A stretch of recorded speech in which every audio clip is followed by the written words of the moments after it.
Romania's cooked. With all the protests, threats of revolution, or revolution,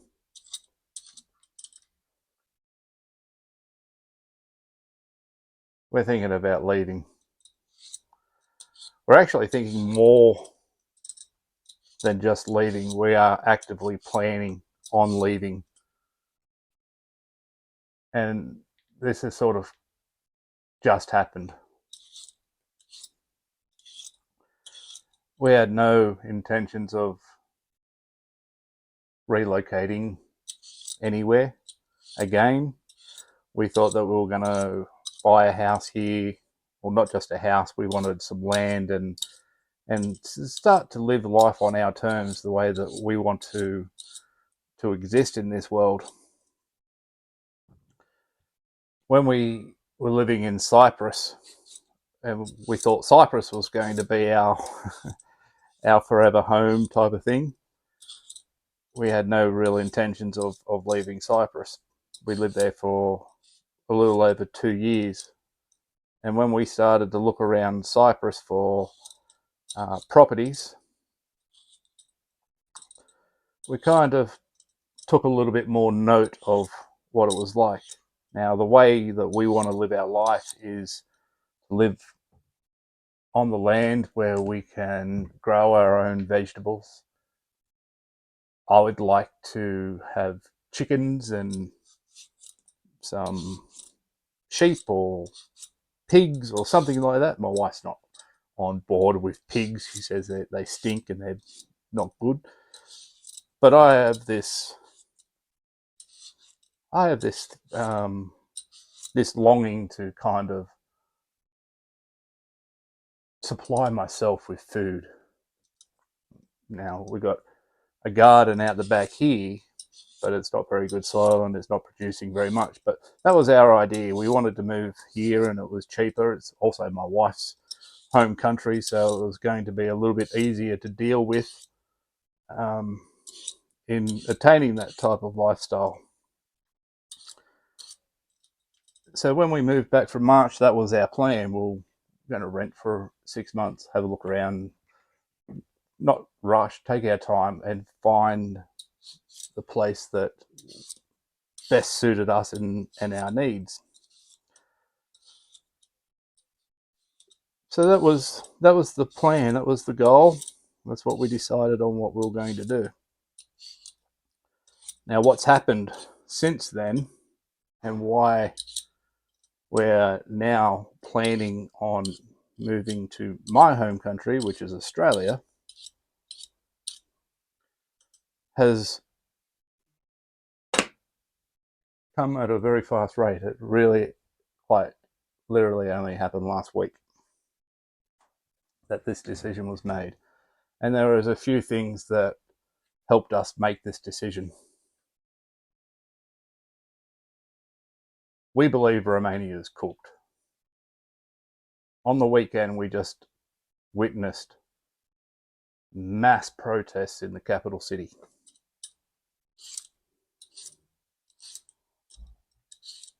There is so much civil unrest here.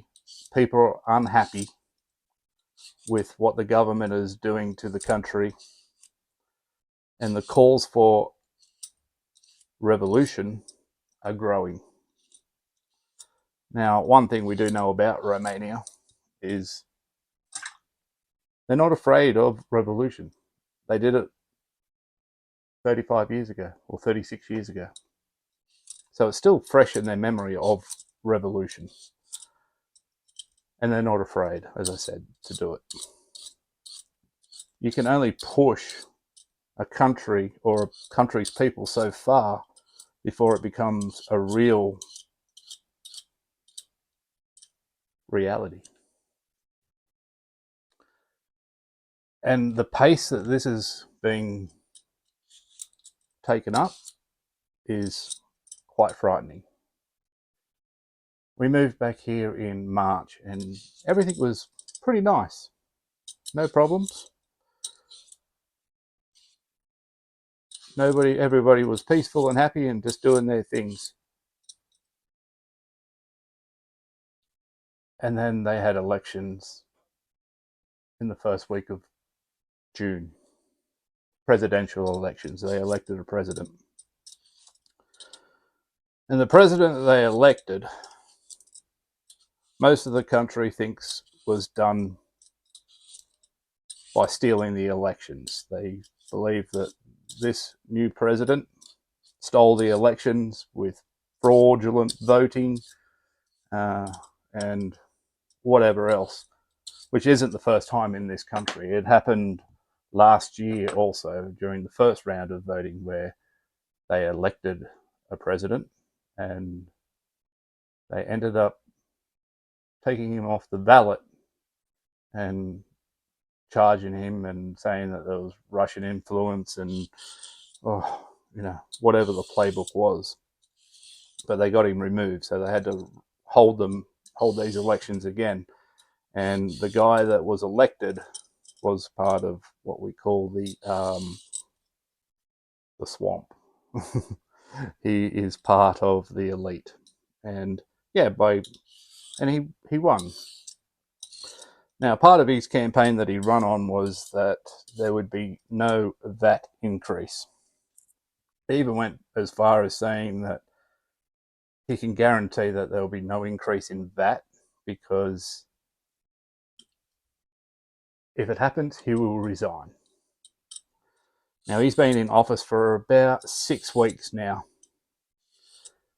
and already the VAT has gone from 19% to 21%, with communications and threats that it will go to 24% in October. On top of the VAT increases, overnight electricity prices tripled, gas prices tripled, and water prices, the tax on water, all tripled. After his promises that not only would no VAT increase happen, but your everyday bills won't increase. So that happened on the 1st of July. Major increases, and taxed too. So the people were understandably upset by this. And there was murmurings of protests and people wanting to do something about it, but nothing actually really happened. Until the government did something so unforgivable to the people that they took to the streets, and there's a real possibility they will revolt in more serious ways. Now, what kicked off this powder keg, this latest round, was an attack on farmers. People who make their living by growing potatoes and cabbages and other vegetables. Like they had done for decades, they took water. I'm not even going to try and pronounce the name of the river because I'll just butcher it, but it's a river here in Romania where they draw water from to water their crops. And the government came along and told them they are no longer allowed to take water from the river. They are no longer allowed to water their crops with the water from the river without paying a huge tax. A tax that these poor farmers, like they are villagers, they're just what we would probably call in the old day peasants. They grow potato and cabbages kind of in the spring and summer, enough of them so then they can survive the winter, because nothing will grow in the winter like the snows. So they can't grow those things in the winter. So they grow enough in a short period of time so then they can just survive the rest of the year. And when did the government come and more or less turn off their water? Just before harvest time, just as they're about to harvest and take their crops to the market to sell over the next couple of months, I guess. I'm not 100% sure how long they do it.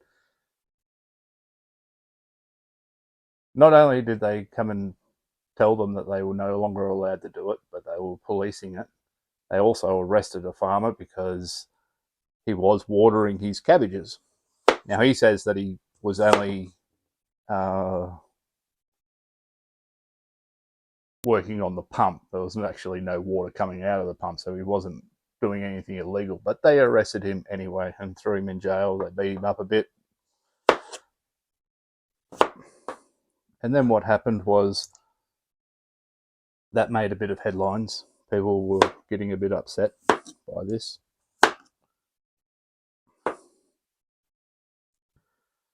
But what really hit home was when people started to go to the markets and there was no food in the markets. Because why?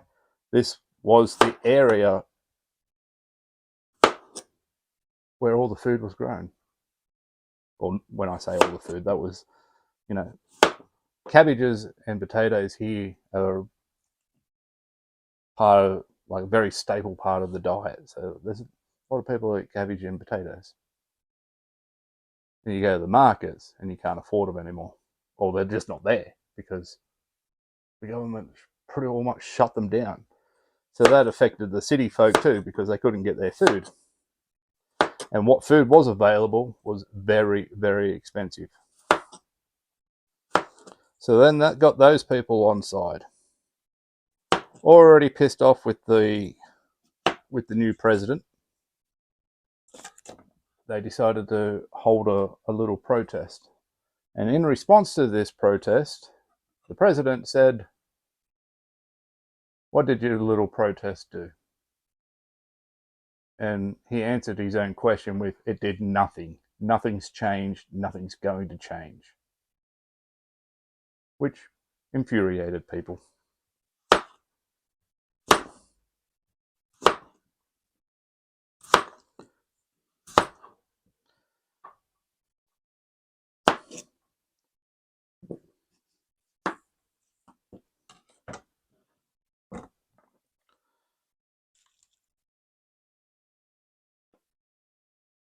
Adding fuel to the fire at this stage is also the other taxes and threats of more taxes to come. And people who are struggling to survive as it is, having to pay more taxes, is a recipe for disaster. Now, when my wife and I sat down the other day and started to do the math and work out what was going to be best for our future, we come to the conclusion that Australia is a real possibility again. Now, the reason why Australia wasn't such an attractive option for us was the cost of living there, the cost of the high tax rate that I was paying when I was back there, all these type of things. And we kind of worked out that it was more expensive to live in Australia than it was to live here in Romania. We could actually get things cheaper here, like land, and the taxes were a lot lower. But then the other day when we were doing the maths, it turns out that we're going to be roughly the same. It's not going to cost us any more to live in Australia than it does to live here in Romania. Plus, we have the carrot of I already have a house in Australia, so we don't have to buy another house. We can just move back into my old house that I was living in before I left to move here to Europe 6 years ago. So that helped sway that decision.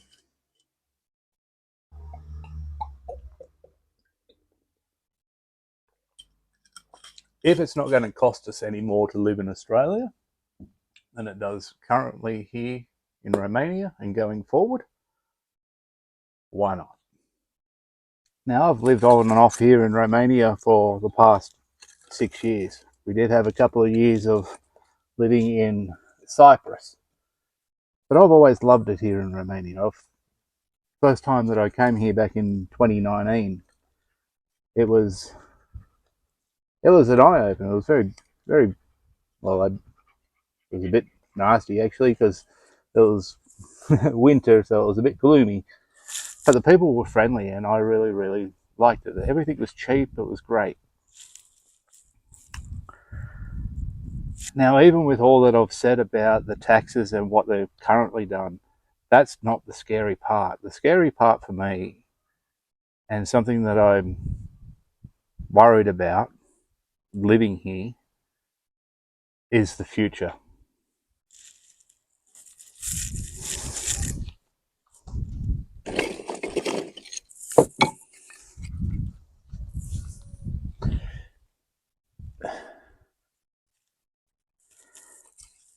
The future is so unknown here about what they potentially will do.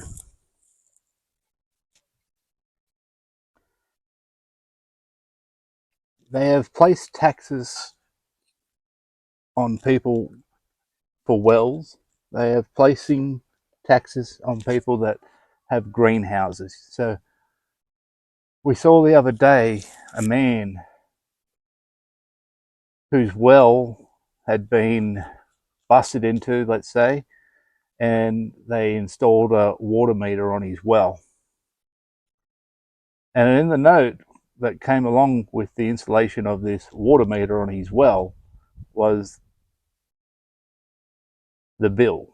So they charged him for the meter, and they also charged him for the labour and the installation of this.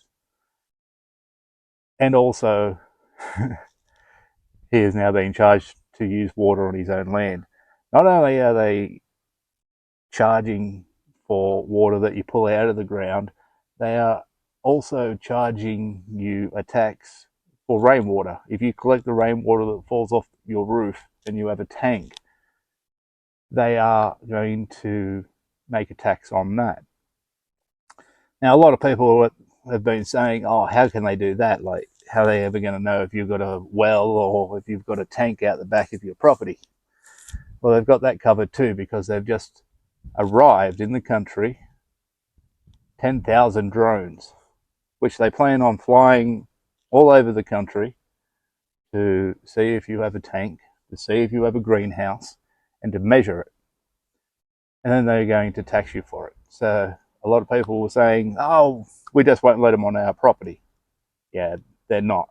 They're going to fly over your property and then tax you for what you have. The other issues that we have is people were saying, well, we're just not going to pay it.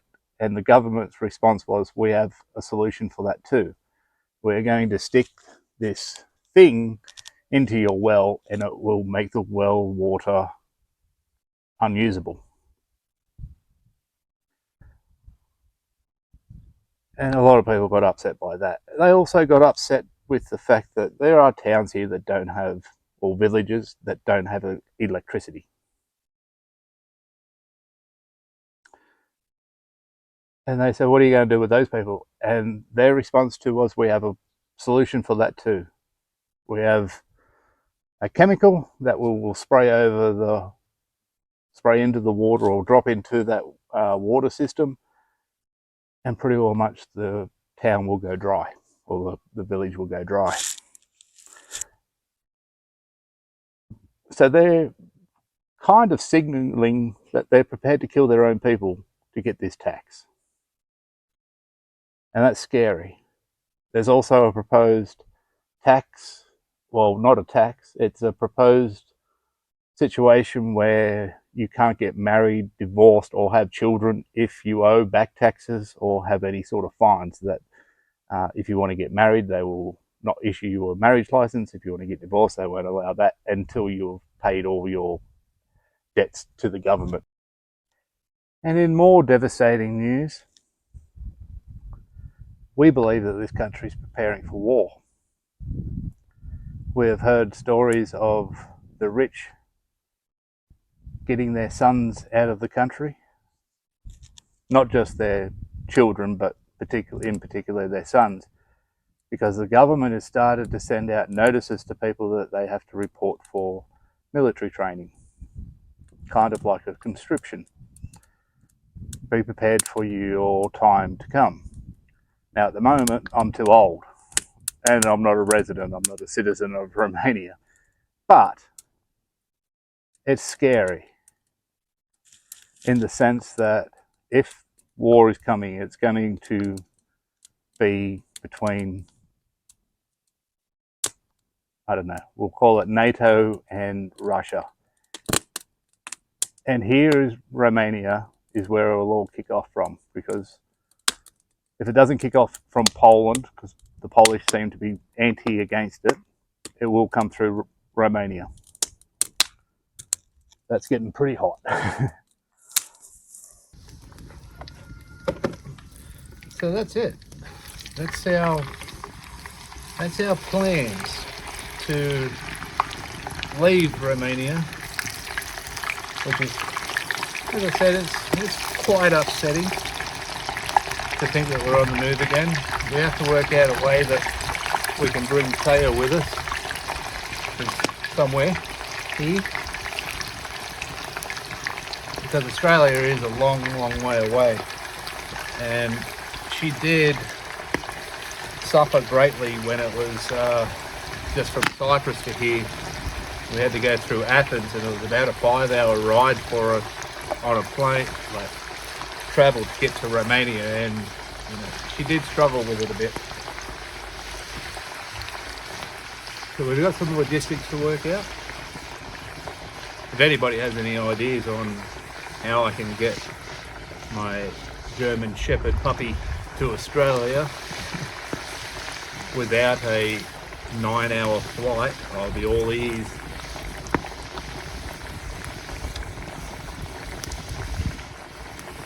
But yeah, Romania's cooked.